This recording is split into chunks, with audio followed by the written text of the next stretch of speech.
Ole isi vaenga isu le o baba ye tuai ole mai atatou e Australia ia ma Samoa.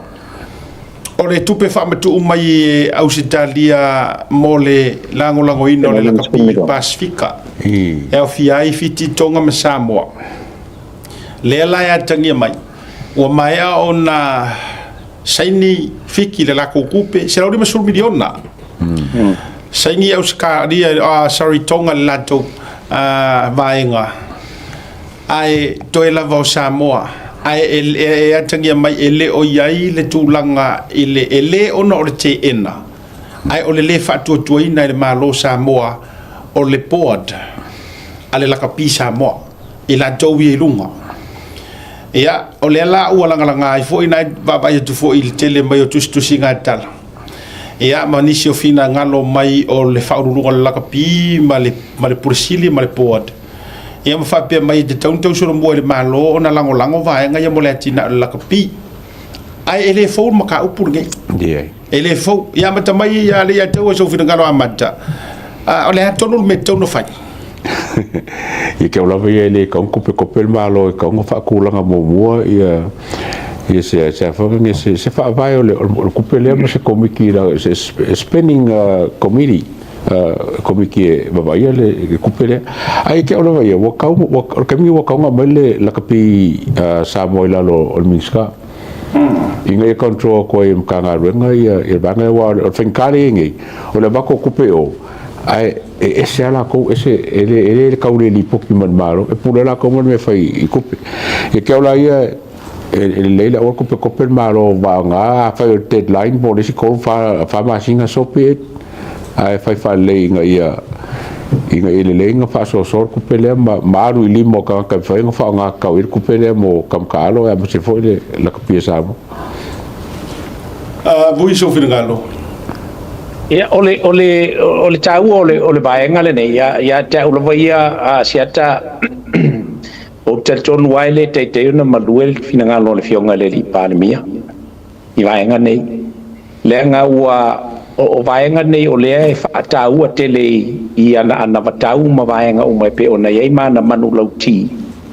ole makua I ave ese ole corruption I tatu tunu la wa ba ya tu lai urge mai ia fiki ma tonga il palmio Samoa sai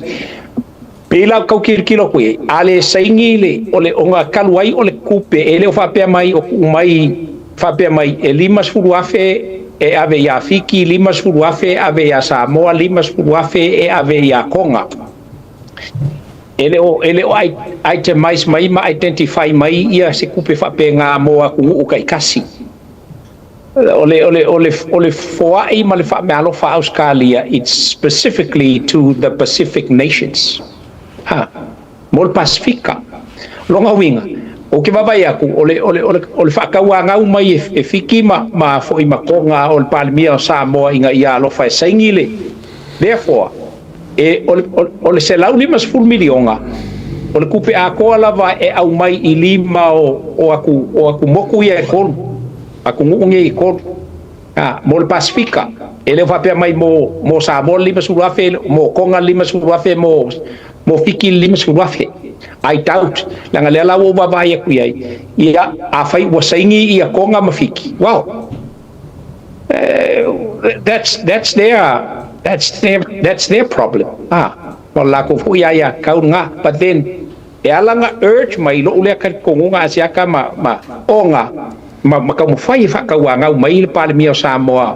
ma ka kalo mai saingi because ale saingi ia le palmio Samoa ele ma fai onga fa ma mulu e Australia se lauli mas fuafe longa winga se lauli mas fuafe ko sa fa ile lalo wa fo yo kai o malo wa fo yo ku moko el Pasifika le koru le fiki konga ma Samoa ia fo ka fa ilo la ko vai baenga e kai fia po kai limas fuafe but ya ulo vai Asiaka o se vaenga e sidi o ngale lei ole ele o ka fio fil palmio va pe mga ba ku fa il malo ele o ka fio fil palmio va pe ba ku fa e se me alonga inga no ka fio fil palmio onga ua kele fa maunginga ole corrupt le sau mai kongu ole pulenga o ka longa al ka ko mai se lava fo ia le a fo ile Lakapi Samoa so e kawalanga fai keke a wal palmier kai min ngai ole kausao ia il sesno of course we will sign but you know e aunga fa malolo ma le we ming skao ka longa wa ka fo nga act le ming skao ka longa la ko ia inga ia fais fa iunga wa ale ai ele fa sengit palmio Samoa ya ai o ia ko am fiki mo nga la le ka kilo ia ir kulanga ole kupenge se la lima 10 milionga ole se la lima 10 milionga o particularly for the Pacific Island nations ai le fa peo ai te mais mai peo lima 10 konga lima 10 Samoa lima 10 ia fiki ako ngol vai vai nga skemi o iluma paten it's not the way I see it ile ngang fa lo ole vatai lo manino le ya tau ai sau fa poponga ole winga la le tau fisilia wala ngole fa ka li par mio Samoa e sa o le o langa saingi e ako ai saingi e ko e fa maku umai ai loa e le government of Australia le se laudi mas furu milionga mo le aki nga e o le Lakapi Iuni i le Pasifika ia kungunge e koru a le o fai tau manino atu le lipo tele APC Pacific o le sau no mai ai kasi arma fua anga i le o saingi ai le palmio Samoa onga inga ia koe suia a koa le whaavai o le Iuni Samoa ngā kongo aru ese le chairman o ese uma mala kou le iai koe suia a koa i se kulanga alo ia le leima fou whako asengi role inga ia rua kular kupi so a whapupurkala e le koe whako kuainga e le pale mia o Samoa kuila e pala kai fongo kai miningai ma le vaenga umala sa fa ye pora ole simple lia la ole vaenga le ka kurkuria ole fisiri la ka ko fa soa ole ale solution normalia e ka ka usaini pe fa ka mo melia wa ka ai a fa ya ko foi la walanga le o ko sila Samoa ma tanga i va foi vuima ele no e kawa i ku maule fa ma le fa ma ma muso ku lepa o le winga la tala o le ale lainga e kolosi ai le o ngolusi o kupelea ai e se ko nga fiki ka ka fa to sa menga do ke mga ka i ka fa so o le ko what's the best solution wala ngala wo fa ka di mai ko nga fiki le vote fa ta watu o lai au mai le nau o le parmia fa mi sia ko nga le wa fa mai o le mealo fa mai langi mai le kuar me le mo le Lakapi ko ai fa mo le Samoa la au ngangi mai ro ka kuskusinga le au mai e ma fainga ku ese ia va fa porokiki o le kai o le parmia mar kai o le kuanga ia ai se i faise ai se usira sila va enga le inga ia ma fai onga fa ma ku mai ro kupi ale wata maule tadi el palmia Samoa ele sa ingia ia se mea se vanga nga o suia le poa le Lakapi ma me a fa ku mawinga la fa ma upu nga na fa fa ngofie mo la hotel a fa ma a la ma fa u ko ku le pa e chairman ko aku le poa ma yungi ngai o mai nga mai fai pa roka mo fai pa ai ele ka mo fai sa pa roka e remove IP o la ko le o le ala le si me ka nga fa what do you guys think le winga nga le ke so finga lo o ka ko topic de bela me ka ka ngo I think ole Asiata maliata ole e simple alim ka upu a fai makualanga ol palmia saingi a saingi fo el palmia o Samoa the money stays with the government le ma fai nga releasing lola wale wo o mai le kupe ya Samoa ai le ma fai o nga releasing ele fai nga malo le kupe nga i le Iuni Lakapi pe a fai aya ele cleaning le mess like kongo le Iuni Lakapi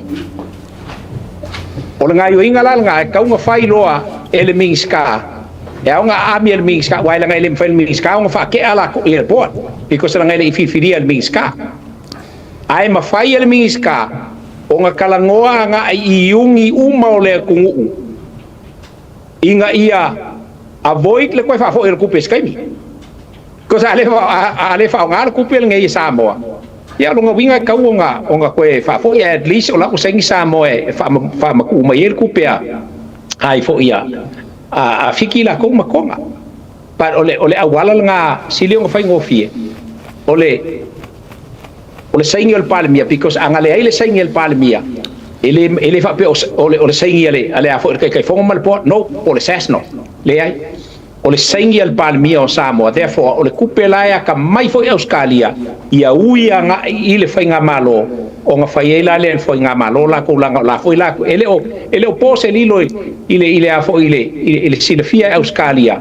ole makwa corrupta ole afo yo ole Iuni Samoa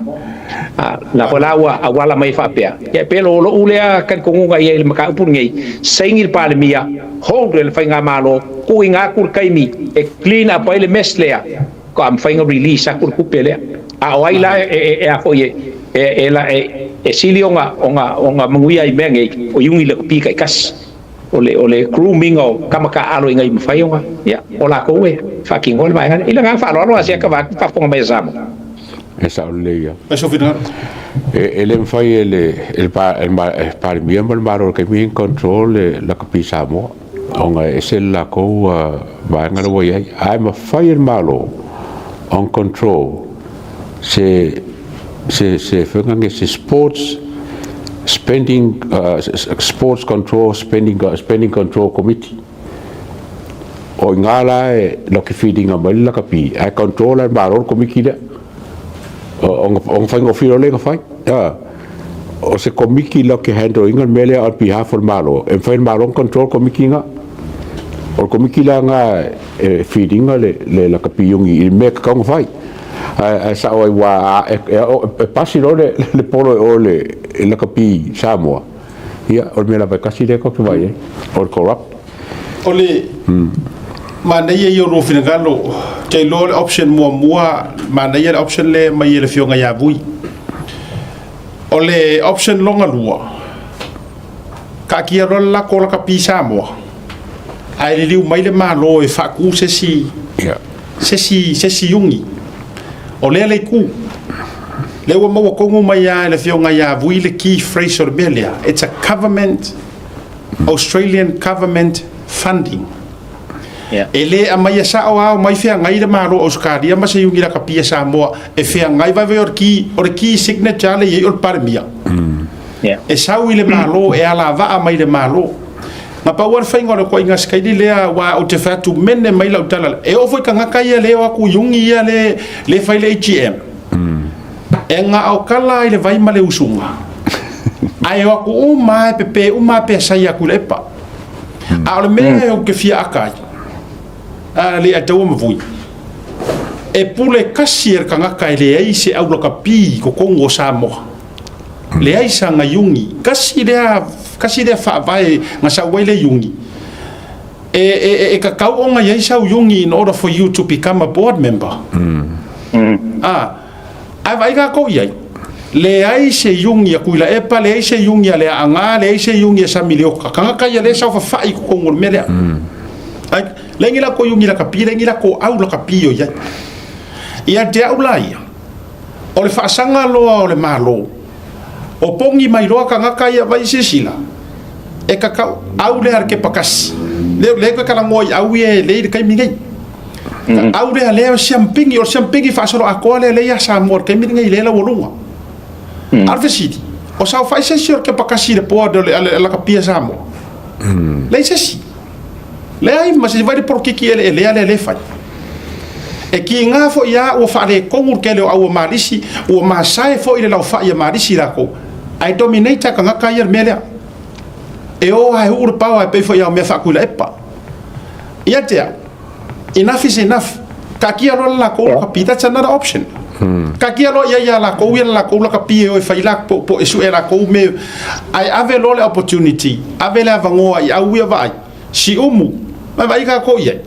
ai longo sa fa si umu ko ngore po le ia le awar ka mauli le ia le awar la mua ku mua ma ia fenga ai longo sa fa fenga ko e na fa ia tu awa mali o au maia o le o ifo ala ma fasanga e o le malo fongo lo ma Iuni Lakapi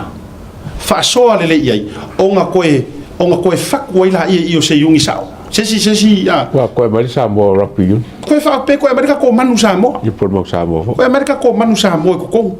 mane ave perla ko Lakapi Samoa mar ke wila kuila e pa wa le wa ve ser karika ai ku oilanga ke wila ave perla fa wa nga menga ma pese au private fo ile le nga ia ai koe fa sanga le malo koe fa usia sawa ave ese male makanga kala por kiki mea ka o kanga por kiki ave ese au ko is fai pule ale ia ile meor kamakuai ya vui ma e kamakuai io ale ia ko vaenga au mo to vaenga le ko akele lio frangiko e ko akele o mau kanga ka saile mang Samoa ma former players foi la ia la so kanga ba la vai fa o kanga ka kongwa ngai avak ia pe a vifo i loa makangaka ia lea ngai kangaka ngai Iuni a Samoa pe leo ke mentioning akunga o le au sa kalu au sa foku au ke pakasi au filia e ai ko kongo i foro au afo ila a vakule funding lea o nga halu ala ia le development o ngai Lakapi le nga fai ngai le liki ngai le Iuni le 7 sa marisi nga fai ngai mai ngai au ko mai Samoa nga kangia ili mo le ala foi ngai au ko su en kupengi ai ese kanga kai aru ye ko kongi kele ese kanga kai ai ku pele Iuni ale wa ma ai ngai au va evo mai fe ngai champing ya ko ke pakasi ko mai ke pakasi ko fai no ngai malea male tamauri mai san lolong ala le wingo fa makalanga ola ya isa o kanga kai ka ngoi foloa koe fause si Iuni avero ia mar kupelea fili mai ai mar mang Samoa ai mai se ngai kama fanga uli fa ai faka ki ai pela ka pisa mo e fai faia ka ko vai ku ka pe po ka kasir ka maru ma avero longa moenga na nei al to e fause si Iuni ai fa chairman ia se kanga ka ele se kanga ka Lakapi ai ku ia fa muinga ko al kai aru che le Iuni Lakapi nga because ala ko involved ya to al tai ile Iuni Lakapi ata so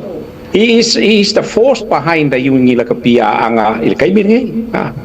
but waka ko ilo ongisi nge o kama fa nga le kung wele ka ufa pe o le Lakapi but then sports laenga ke fa poinga to vaenga avakungi ke kofia ku fafo vakun kama kofia fafo vaku filia fili uma Iuni Lakapi i Samoa ia kangaka lelei kangaka o iai le anga va o me ka sports kangaka ma fa nga international lang kalangwa le ala le lo fa ya ko uia ia David Tua yes because ma fa nga international he so kanga inga ia wa ku lai ke wa movie Samoa le kamali o le ku o se kangaka sa pa ki Samoa le kele o kaimi ma ele o kaimi nge avi foye che inga le Iuni Lakapi al ka ku uma ka wai o le upumongia ele ai ma se kama Lakapi ele fia fa longo i le anga va ala ya ko el kai ia famuinga ile meka ole fau ko inga vai le kelo fala ko nga o ko ngi sila sa ia ku pulanga kala vo ai ave o ia ma he was the voice of all these inga nga kala ho lele ko fau sia o kai fo ngi a pe o kai fo ngi wa va ko Australia se limas por million e develop ai la Lakapi Samoa why not fa fo uma me uma ye le nga fa lo va ku fa fo mai Samoa e de lor me mana ia fo ile ave o te fa do ina lo vina ngalo tu ia fa mu nga korkai David Tua ave wa lango mantua ia o tangata ta alo ia ila na pule manga fanga fa a malesi a finga o vale guro marka nga fa nga ro mari kuro no foi o ia ka aro leanga ma ia per ia wa ave vo e tua ku pouco vo ia mo ku o me awa ile ia pero o tau nei tam fa na wole tunu international la recognition so la kai me alu kangi aku ise ile malo fa pe malo okay la saula alu e a fo fai proclamation o ngai me uma e mga mia la ku recognize le lo pe mo me ya le a fo ile le WBO ma WBC o mai e mai kupe o mai la le kangi aku le yes it's just a thought mo sponsors ala Lakapi pengo fio mo ka pape o le taimi ai to su ye le board mo ese tangata ni o le taimi foi le na le ato va ai le tupe ma le tele o tamafana o le ato e o atu tonu e lango le Lakapi Samoa ma tuana se tasi o matua sports talanoa no fa talanoa matu fa talanoa nai le sunga ya se yuli chesi sapon ua kasi le milionge Amerika ma o ia kongu le vakua ka maka aloia le NFL vai le au ma Russian 49 na sai ko olana sa unuanga tonu wale ama ia siata ma au mua ma tole fo ele fa ngata ia te ona o fai sia o fa na kama fa ngau ia le tore mai la tana wali ka i 4 milionga ele fa ngata ia te ona o tangoe e talo sanga i tamane e donate every year lima se la wafe Amerika le tama e to tasi mai ana tama e pe luas fula ia e donate mo le atina e o Lakapi e Samoa i tausanga manguala e kango e whaupo whakasika i lima se la Amerika ngei ai i ve penga se ko se furun ka ngaka e donate every year ke le aku ilo le funding le mai Australia na a o tausanga o le winga o whamtalanga na ia saunoa ai lunga o sports tala noa le saunoa ngale a sunga le se yuli a Jesse Sapor ai whamaila na tala ai whainga tā tele no whaia le nā mea le angai mo mia le clean up o le kokongo o le yungi a Samoa le Lakapi waan ai mangingo mai ai ka malai Amerika ai mangingo le mai ai ka mawhanga wele ka waso ke lo nga sui ar ka ko yungi lea whafowinga me uma langa mai lo vili lo mala aulia male toa ia se yuli Dwayne Johnson The Rock ioi ai vai le toa Samoa le foi mer famangui ar kam ke lo nga uma o kurka ko yungi foulea vili lo ia mar palmia ia o ka nga suma o ele si board member ka ko yungi ioi o lau sunga o e matei vetua o lua o ko board member ia la ya na fua le fionga ya murianga telepo le fionga ya turi au pupu Brian Lima vai nga wa ngo wole ko faya o nga wole to o i lo la tamba sei ya orka ko yungi le si yungi million ya le la yengi o mong yanga yo ai o le si va nga Asiata ma le ata wa tatu talanoa ile tulanga ya o tamfa na ya Amerika Samoa ai o ye foi langon se o levo nga kapua i o levo nga lango mai Amerika Samoa ile ka ko manus aka urol mangu Samoa ole fakua ko Amerika Samoa then would be nice a o kai mi ia le mai le yungi a kukuila la ko wia a Camilo ia selectors ale manu ia maua mai ni o la ko foi sui o mai ku sapo Amerika Samoa se o kasi ale au Samoa al man ia mafai nga include mai ia kama fanga wa Amerika ke kongu le ko kele kama fanga wa Amerika Samoa la medio ngea ile gridiron kal kongo le kai mia fa ia se fu nga fa pe wa le wa yer ka ko mele ola ato Samoa o vinga e wi ai nga lua fa nga malo o Samoa o le faku Samoa pe vo nga Samoa ia ile pele skenge o le moka mawalunga Amerika Samoa le ko fa ya kwa o ka se manga yo nga kalango mai kwa olo pe va pe a fa ya le amaka fo le o me uma wala ka ko fa nga malo le mai o le fast am tanga fo mal kulanga pe o nga ye se ka ko amaka uma se mele le uma inga ia mafai ai o nga fialo fangi kupulanga Samoa ma include mai ia wa ele mafai Amerika Samoa pa ilunga ile kulanga ho ile ole alu international la ko au ai mafai o nga pai pe a fai e mawhai o ngā picking ia laku kamalelei I ko kongo o le kako mangu Samoa o le aua Samoa ma Amerika Samoa ele ngā whalolo o whafonga mai o le ku na tonu lava o le whaingatā le na whaavitai a Daiman Jensen ia po tamale ta whaavitai te lea ele whiringalo a vai o lai au mai o lai ia sui o le Iuni to tonu o le Lakapi a o whaalave lave o le mele tupu ele o mawhaina la tu ave e sea le teitei fono le nā tonu a fo I ngā kongu le kaki whakua na maua nei whawhatala fo I e mali o le mele ma to fo I lea fo I nā whai le tausanga na tenei na tu fo I e pa o whale o mawaenga le sila I ko kongu ma na tua o le au porokiki a le I ko kongu kuila epa o le anga whale o mawaenga mga mula uru sa miliota o ka ngaka porokiki e ko whala sa lea as far as I'm concerned o lai se vanga ua ingi ngai ngisi sui ngai isi o le wingala o le whaitoi lau tala o ka ngaka la ia lea e oku e kakaunga o e vote e se walanga e peye e o mai ungi whaku mai lo ka ngaka e o le board ma befa pena a e peya la o le board le kakaunga o e vote e se ia e fisui ia kai fungu a le angole lavi e tele le tala I tua ma fai folanga le totongia fo I la mako wo sui la na le no fanga I upule na sa fa ia I lungo le lau ma tuila epa pepe uma I ngā pesa e pepe uma I ngā pesa control fa ka pinge ka kamaro nga na uma lo le folanga nga o fai solo I kua I ngai ka ngaka manga ole aka ko la sui ai nga sa fa ia pula fai au karar ko inga ia umaro inga le la to umaya ia to amata fo ile o le sipaya inga ngare ko mumu wa ale wigala na le na tafai atu o le solutions la o le mea ya o sai foi konga o sai ngai ka ko uso mai konga vai ele o worry que ele fikia anga ele wa lunga la kapia fiki ma la to foi va ma Australia le fundings la li fo mona ofiti ai o sai mai konga o sai mai se ka kiringi aku sia makoa ele ka wanga se sa mon mele wala nga se funding my sports federation of Australia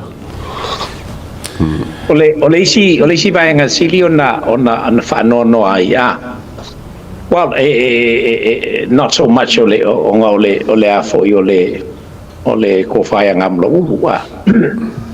patisi la fo ole mol por kiki anga sa fa fenga va ku se kanga kala vo fa pe va ku fa ka ma ia ile e ben peles kenge ole a fo ole Iuni Lakapi because he's the president isn't he peles kenge ya na blo yes ole o se kanga kala vo ole wa neglect ai ia kama a inga sa ese pe o se ole fio aku o se seisio kama a inga e vea ma fo I ma perestene po fa kama po le alava e faisanga sa ngoanga o I faku o kupulanga kama ka alo ua mafai o se kaimi ua mafai lo la ko o langa e o la ko ma ku ele I mafai nga lulu lima male ma kama a inga ia a ua mawhai lo la kou kaimi e ka alo ai e a vaku fo I le upu e mapo alis ele malelenga marasauanga e vaku o vaenga umange iwo ai peko vai aku ia sorry ya ole mele ia ya la ko vai kungi ole peo se Iuni se poda le HPP me la ia poda le kako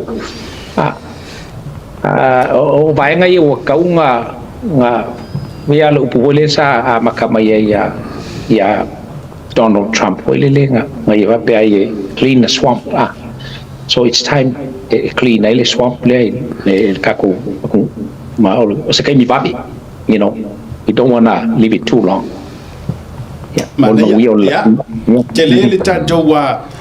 le tatou vaenga fo iwa tatou sosoani ile ta upu lo do winga muamua final warning fai se swinga le Lakapi wa yai ale ai ya ma ngai option le saini le deal ai vatul tupe ta firmalo ya a faya tulo ele ai ya ile foi ka nga foi sesi ya va be fa fa ku sesi ungi fo ma sesi mata la nga fo ai lo foi la ngor ki word tale na sa no ile fio al pale mia ile na fa tonga ole numero valu ole new beginning ole pa inga le ngei wo nga pale mia yo le pale mia ro nga valu le ale winga le na tala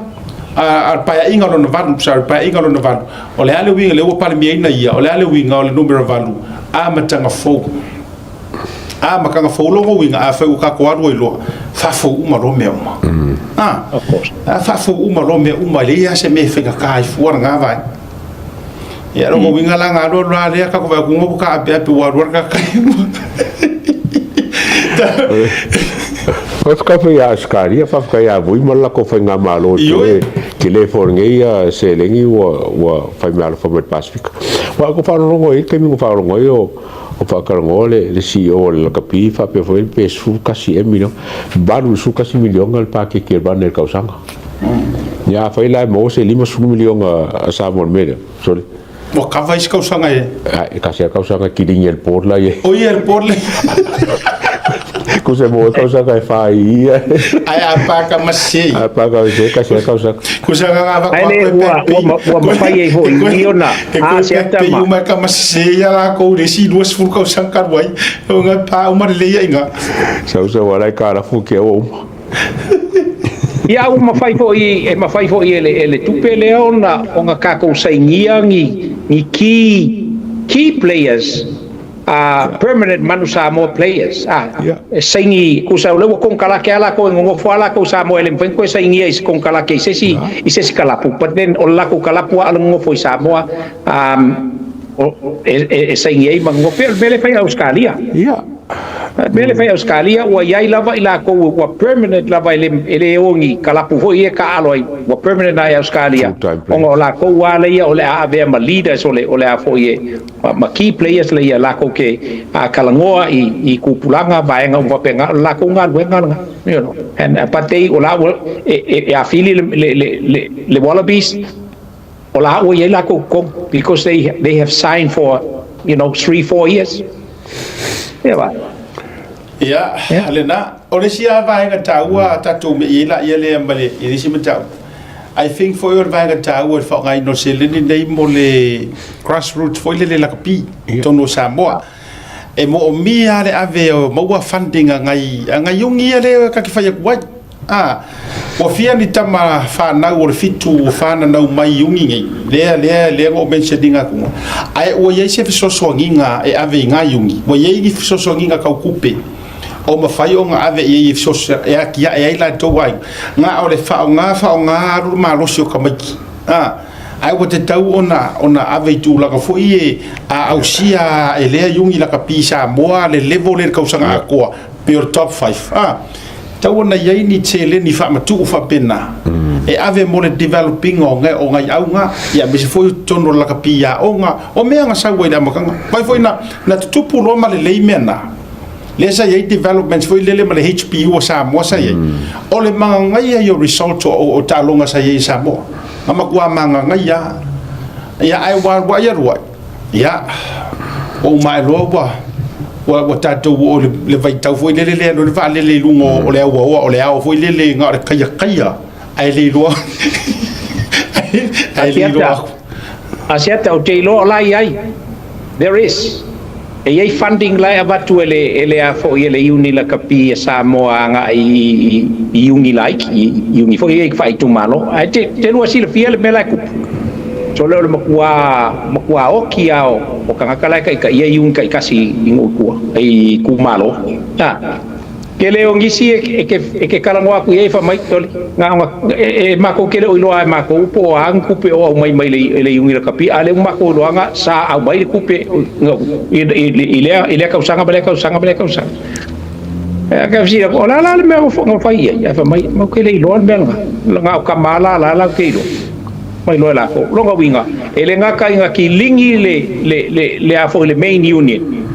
le main board ai ki lingi ai fo ima mayungi i kumalo kai kas